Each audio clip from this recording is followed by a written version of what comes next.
Hey, with me, defending champion Paul Broadhurst. Paul, last year you won multiple times, including here at Warwick. How's your game shaping up? Game's in pretty good shape. I finished my most recent tournament was the Senior Open in Britain. I finished second to the German Bernhard Langer. So my game's in pretty good shape. I'm just off a 2-week holiday. So it's important to get back on the course and a bit of practice and get the form in good shape for when we come back in 4 weeks' time. Now, with this tournament, I was kind of surprised when I heard Chris Kaufman, our tournament director, say you have the tour has a lot of weeks left. I mean, are you really ramping up this part of the season to get ready for the finals? For the whole tournament. And is there really a thing about peaking?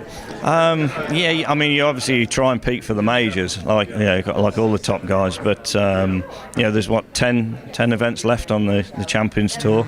I'm lying in 12th position at the moment. I finished 10th last year, so the goal for me is, other than to win a tournament, is to try and get in the top 10 again if I can. It's not going to be easy, but we'll give it my best shot. But it's a long year. I mean, I'm literally just halfway through my season. It's amazing. So it's a long finish. It's a long finishing stretch. I've got the 10 events over here, and then possibly 2 or 3 back home in Europe. So. Like I say, I've played 15 events, which is pretty much my halfway mark. We'll play 28 in total. So it's a long year. So, you try and peak for the majors, but, other tournaments like this one are equally as important. Sure.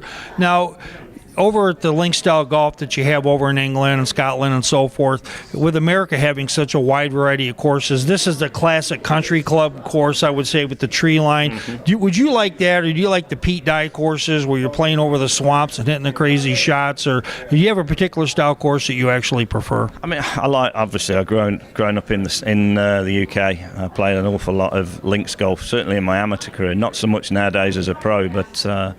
So links golf is a big favourite of mine, but courses like Warwick Hills as well, the tree line. I don't like the wide outlook off the tee.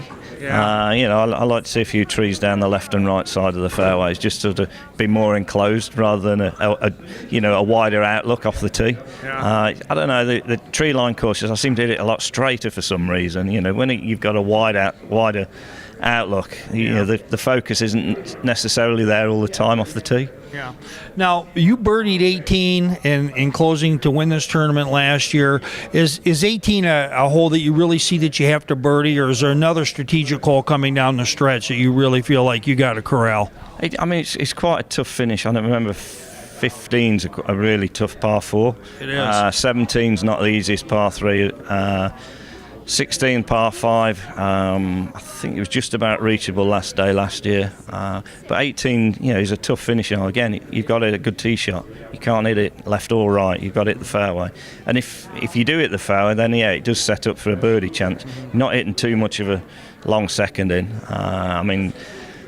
Obviously the adrenaline was pumping down 18 for me last year, and I hit probably the best drive of the week, and it left me literally 120 yards in. I had a perfect wedge in there and knocked the 10-footer in to win by 2. But it's not the easiest finishing hole. You've got it a good tee shot. Sure. Final question. Every week, your tour is associated with a charity. Do you have your heart goes out for any particular charity that you do on tour or personally? Because so many guys seem to be tied to the armed forces or one of the charities out here. Back home, one of my sons suffered from Tourette syndrome, mild form of it. So over the years, anything charity-wise that I've managed to supported, I've tried to support that charity. Sure. Always try to ask that question because the guys, you tend to not get asked about things that really go to the heart. Congrats. We want to see you defend this tournament a month from now. You're going to definitely be one of the faces that we have circled to follow, and I hope all the fans do too. Thanks, Paul. Thank you. Got it.